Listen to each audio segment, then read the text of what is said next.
আজি মই লৈ আহিছোঁ এটা মঙলবৰীয়া ভেজিটেৰিয়ান ৰেচিপি আৰু মোৰ ইউটিউব চেনেল অসমী মৌচুমীলৈ সকলোকে স্বাগতম জনাইছোঁ। চাই থাকিব মোৰ ডে টু ডে লাইফৰ ইটো সিটো ফ্ৰেণ্ডছ। ৰাতিপুৱা 5:30 বাজিছে, শুই উঠিছোঁ। এয়া মই অইল পুলিং কৰিছোঁ, ভাৰ্জিন কক'নাট অইলেৰে এয়া অইল পুলিং কৰিছোঁ। ৰাতিপুৱা এইটো কৰাটো মোৰ 1-1.5 বছৰমান পুৰণি অভ্যাস। আপোনালোকেও ফ্ৰেণ্ডছ কৰি চাবচোন। এনেদৰে মোৰ দিনটো আৰম্ভণি হৈছে।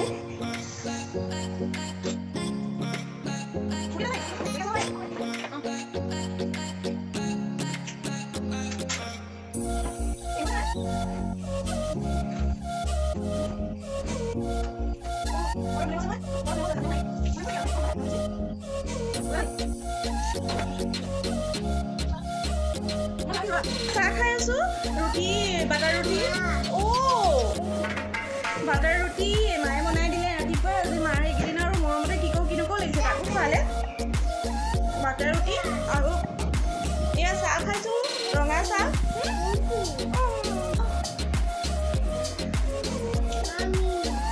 মামী নহয়, মা। মা ক'বা।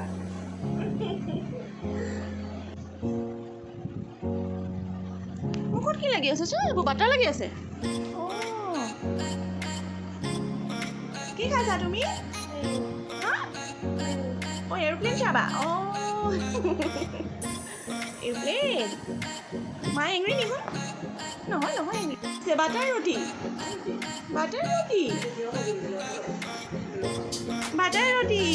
খোৱা। তুমি গুড বয় হয় নাই? আনি দেখো যায় এই বাইনা এটা হয়।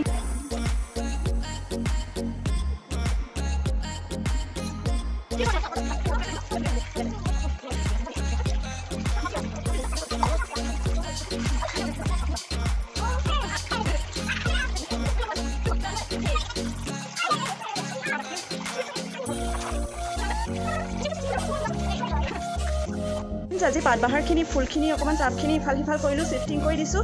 চাওঁগৈ ব'লক কেনেকুৱা লাগিছে জনাব। কিনো আৰু ইমান এতিয়া বাৰিষা ইমান লেতেৰা হয়, হ'লেও অকণমান ভাল কৰিবলৈ চেষ্টা কৰিছিলোঁ। এইখিনি মই কিছুমান ৰেলিঙতো দিছিলোঁ আৰু আপোনালোকে চাই পেলাই জনাব কেনেকুৱা লাগিছে।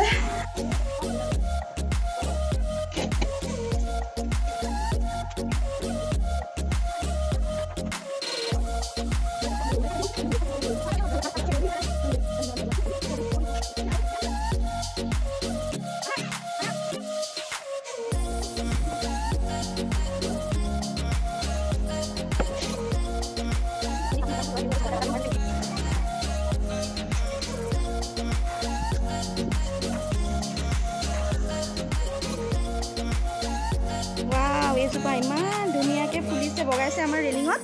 এই তিতাবৰ ঘৰৰ কথা কৈছোঁ। এই ইয়াৰ ৰেলিঙত বহুত ধুনীয়াকৈ বগাইছে।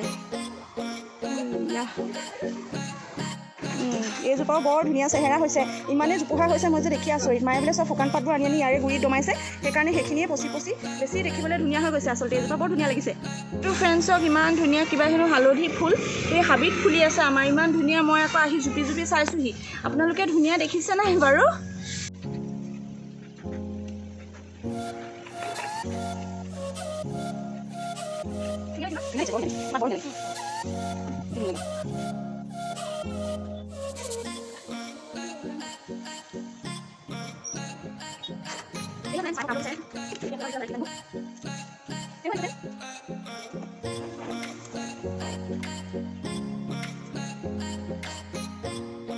চাহ ৰুটি খাই হ'ল, এতিয়া যাওঁ ৰাজমাহখিনি যা-যোগাৰ কৰোঁগৈ ব'লক। ৰাজমাহ প্ৰস্তুত কৰিবৰ কাৰণে মই এনেকৈ এটা প্ৰেছাৰ কুকাৰতে গোটেই ৰাতি মই তিয়াই থৈছিলোঁ ৰাজমাহখিনি, প্ৰায় এপোৱামান ৰাজমাহ। আৰু সেই গোটেই ৰাজমাহখিনি মই পানীত ধুই ল'লোঁ, ধুই পেলাই ৰঙা পানীখিনি পেলাই ল'লোঁ। এতিয়া প্ৰেছাৰ কুকাৰত দি দিছোঁ 4টা হুইচেল মৰালৈকে। মই 1 চামুচমান নিমখো তাতে দি দিছোঁ। তেতিয়া নিমখখিনি সোমালে পিছত কমকৈ নিমখ দিলেও হয় আৰু খাবলৈ সোৱাদটো খুব ধুনীয়া হয়। বনাবৰ কাৰণে মোক প্ৰয়োজন হ'ব 1 চামুচ গৰু ঘিউ, 1 চামুচ বাটাৰ। মই এনেদৰে বনাওঁ, বা আপোনালোকে মিঠাতেল বা ৰিফাইনতো বনাব পাৰে। আৰু এয়া মই লৈছোঁ আদা, নহৰু, পিঁয়াজ আৰু জলকীয়াৰ এই পেষ্টটো আমাৰ চপাৰটো অলপ বেয়া হৈ আছে, মই চপ কৰিলে বেছি ভাল পাওঁ। আজি এইটো এটা কৰ্চ পেষ্ট এটা বনাই লৈছোঁ, বেছি মিহি হ'বলৈ দিয়া নাই, বেছি স্মুথ পেষ্ট নাই কৰা। আৰু নিমখ হালধি সকলোৱে জানে দিবই লাগে। এয়া হালধি লৈছোঁ সৰু চামুচেৰে 1 চামুচ, 1 চামুচতকৈ অলপ কম লৈছোঁ কাশ্মীৰী ৰেড চিলি পাউডাৰ, সেইটো দিলে কালাৰটো খুব ধুনীয়া হয়। আৰু জিৰা লৈছোঁ আধা চামুচ, গোটা জিৰা, আৰু নিমখ আন্দাজমতে, মই এনেই দেখুৱাইছোঁ, নিমখ আন্দাজমতে ব্যৱহাৰ কৰিব। আৰু এতিয়া আমি কেৰাহী গৰম হ'লেই তেল দিম। এয়া কেৰাহী গৰম হওঁতেই মই তাত আমুল ঘি প্ৰায় 1-1.5 চামুচমান এনেকৈ দিছোঁ। ফ্লেমটো একেবাৰে ল' হৈ আছে। আৰু ইয়াতে মই কেৰাহীটো বহুত বেছি গৰম হৈছিলে যিহেতু জিৰা গুটিকেইটা তাতে দিয়ে দিলোঁ। আৰু মই এতিয়া ফটফটকৈ ফুটি আহিছে, ফুটি আহোঁতেই তাত হালধিখিনি আৰু কাশ্মীৰী ৰেড চিলি পাউডাৰখিনি এড কৰি দিম। আৰু যিখিনি মই পেষ্ট বনাই থৈছিলোঁ, এতিয়া পেষ্টখিনি তাত দি দিম। এই পেষ্টখিনি দি দিছোঁ। নহ'লে একেবাৰে ল' ফ্লেমত বনাব, ল' ফ্লেমত কৰি থাকিলে মানে জ্বলি নাযায় আৰু ইয়াৰ খুব ধুনীয়া কালাৰ এটা আহে।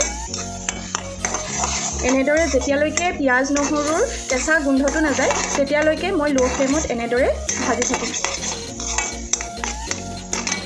বিলাহী দিব পাৰে ফ্ৰেণ্ডছ, বিলাহী দিলে খাবলৈ খুব ধুনীয়া হয়, কিন্তু আজি আমাৰ বিলাহী নাই যিহেতু বিলাহী স্কিপ কৰিছোঁ, বা কেতিয়াবা বিলাহী নিদিয়াকৈও খাই খুব ভাল লাগে। 2টা বিলাহী পিউৰি, যিটো বিলাহী মিক্সিত মাৰি ল'ব মিহিকৈ, সেইখিনি দি পেলাই বিলাহীৰ কেঁচা ভাৱটো যোৱালৈকে ঢাকোন মাৰি 5 মিনিট সিজাব লাগে।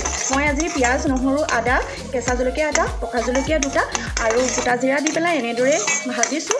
চাব দেখিবলৈ শেষত আজিলৈকে যিমানবিলাক ৰেচিপি দিছোঁ, এইটো মোৰ খুব ফেভৰেট এটা ৰেচিপি, প্ৰায়ে মই খাওঁ। এটা খুব হেল্ডি ৰেচিপি, মই মিঠাতেলত বা ৰিফাইন তেলত নবনাওঁ, যাতে ইয়াৰ যি গুণাগুণ উৎকৃষ্টতা সেইখিনি অটুট থাকে।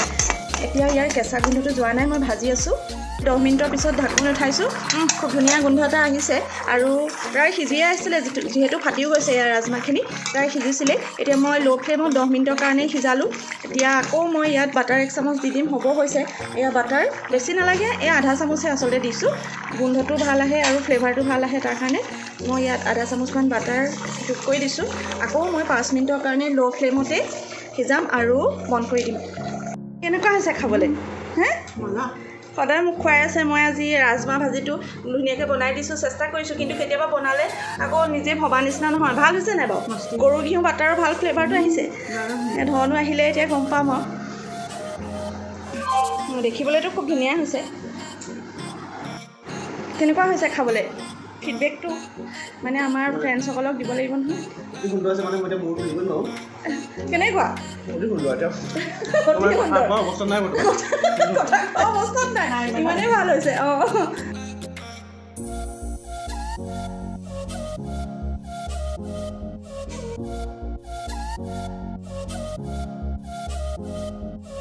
ফ্ৰেণ্ডছ, এতিয়া ব্লগটো শেষ কৰিম। আমি দুপৰীয়া এতিয়া 2টা বাজিছে, ভাত খাইছোঁ, আজি দেৰিয়ে হৈ গৈছেগৈ। কেনেকুৱা হৈছে খাবলৈ কোৱা আকৌ? ভাল হৈছে ন? এয়া ৰাজমাহ ভাজি, ৰাজমাহ তৰকাৰী যি কয় আপোনালোকে, তাতে আগৰে পনীৰ অলপ আছিলে, 2 পিচমান কম আছিলে, দি দিছিলোঁ। এতিয়া ময়ো ভাত খাবলৈ লৈছোঁ, ধুনীয়াকৈ ভাত কেইটামান খাই লওঁ আজিলৈ। গতিকে ফ্ৰেণ্ডছ সামৰিছোঁ, ভাত কেইটামান খাই আমাৰ আছে দিয়া আকৌ পুনৰ আপোনালোকৰ ওচৰলৈ এনেকুৱা নতুন নতুন ব্লগছ লৈ আহি থাকিম। আৰু যদি মৌচুমীক ভাল পাইছে তেতিয়াহ'লে ফ্ৰেণ্ডছ লাইক কৰিব, শ্বেয়াৰ কৰিব, ছাবস্ক্ৰাইব কৰিব, অসমী মৌচুমীক মৰম দিব। ধন্যবাদ ফ্ৰেণ্ডছ।